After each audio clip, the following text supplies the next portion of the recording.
After almost 9 years since first being announced, Cyberpunk 2077 is nigh upon us. Are you ready to hack, shoot, or negotiate your way through Night City? Are you ripe and eager with anticipation that you are just clamoring for any news or tidbits about the game that you haven't already soaked up? If so, you are in the right place. Because today, we're going to be talking about one important detail regarding Cyberpunk 2077 that for some may change the way it is looked at forever. Something that almost all news outlets have seemingly overlooked.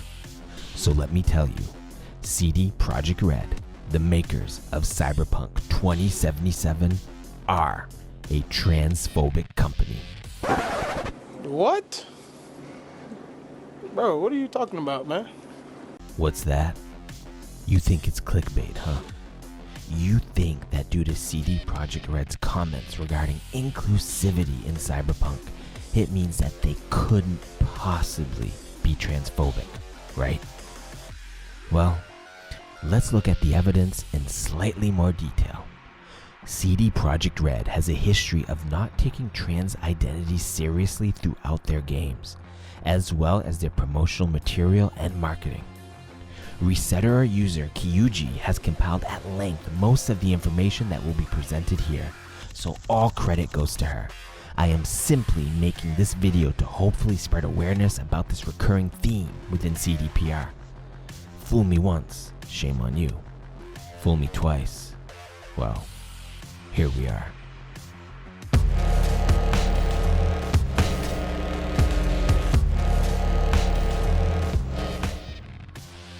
One of the first signs of there being underlying transphobia festering within CDPR could be seen in this tweet response back from August 2018. Now, it's easy for someone to view this tweet and dismiss it as a lighthearted joke, particularly aimed towards outrage culture, which is often incorrectly attached to trans people under the belief that they typically set themselves up to be offended. Which makes us ask the question, are they setting themselves up to be offended? Absolutely not. Many people do not directly even know a trans person, and those that do would tell you that many times trans people are actually scared of even addressing the situation when they are misgendered, because of jokes just like this. The problem is that for many people, jokes like the aforementioned tweet are the only lens through which people experience trans people.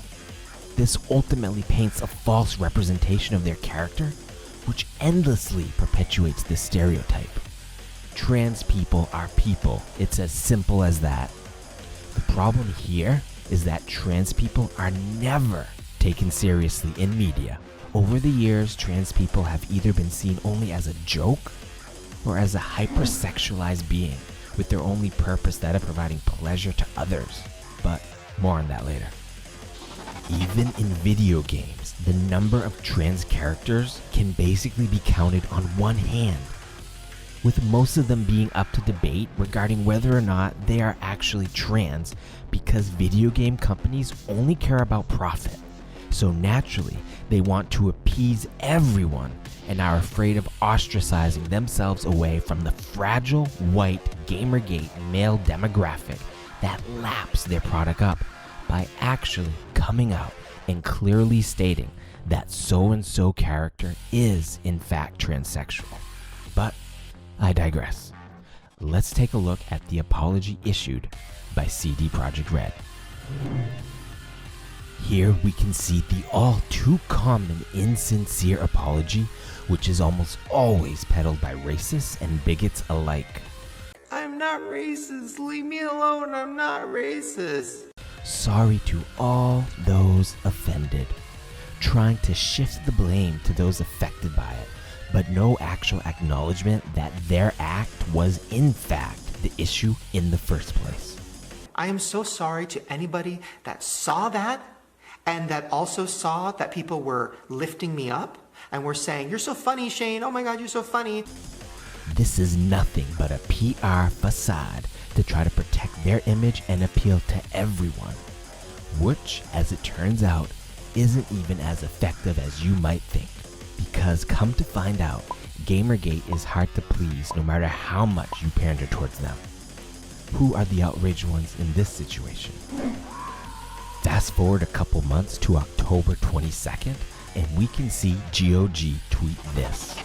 Now, to provide a little context to this, GOG is an online digital storefront launched by CD Projekt Red in 2008, and it's easy to see, as made apparent by the same type of drivel coming from their social media page. For those who don't understand this tweet, hashtag won't be erased is a hashtag that was trending because of a memo issued by the Trump administration which went on to propose a very strict definition of someone's gender, which was to be determined by their genitalia at birth. This wasn't GOG's first incident either. This culminated with the person behind the tweet ultimately being fired.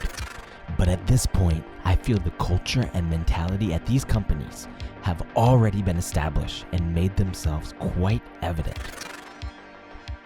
As the game's release drew near, more reveals for the game turned up, and with them, more questionable decisions. Here we see an in-game ad for what appears to be some kind of energy drink called Chromanticore. And to no surprise, we see a trans person being depicted how they almost always are within media, as an over-sexualized caricature. This is bad on so many levels. Let's break it down a bit more.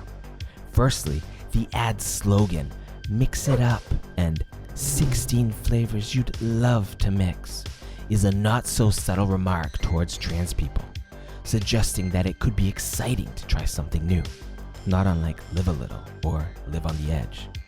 Except in the case of Chromanticore, it is entirely at the expense of the trans person's identity.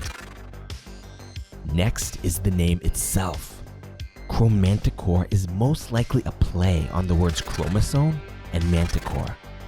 A manticore is a mythological beast which is historically comprised of parts of different animals.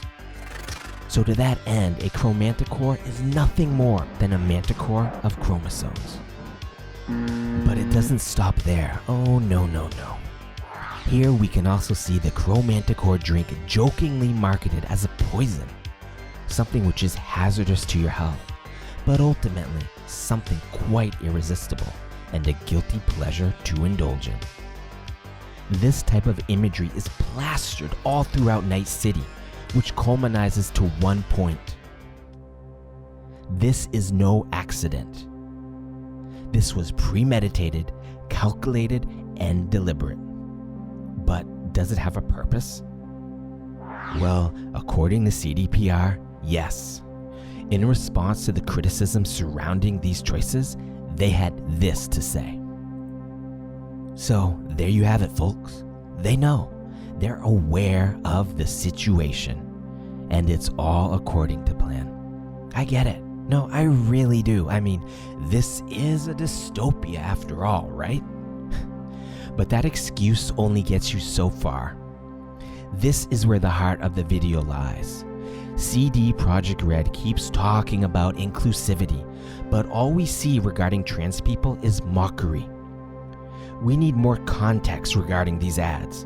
We need to know that in the midst of the fact that we have a city to burn,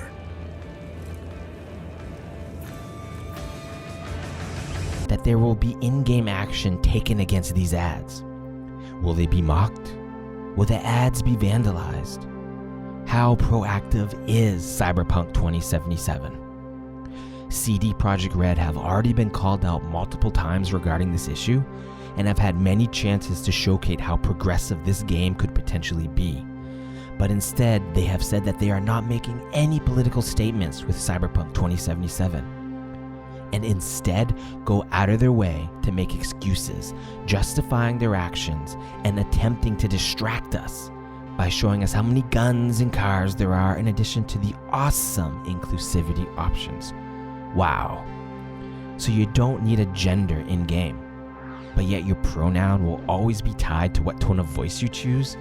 Really? Nice try, CDPR, but you are found wanting. If any one of these happened in isolation, it would be one thing. But with a track record such as this, these multiple offenses makes it hard to ignore. Even at the time of me making this video, CDPR has featured a cosplayer who recently did a Chromanticore cosplay and was featured in the finals of CDPR's own cosplay competition for the game. This cosplayer has gone on to like transphobic tweets on Twitter and has only acted to show how tone deaf they are. Yet they still get the support and admiration from this corporation touting inclusivity. Really makes you wonder, doesn't it? Maybe the real dystopia is the one we're living in today. Does this mean you shouldn't play the game? No, not at all. You're a sentient being capable of making your own decisions. In fact, I'm giving away a copy of Cyberpunk 2077. My copy. So if you're into that sort of thing, check out the description down below. As for me, I'm out of here. See you guys next time.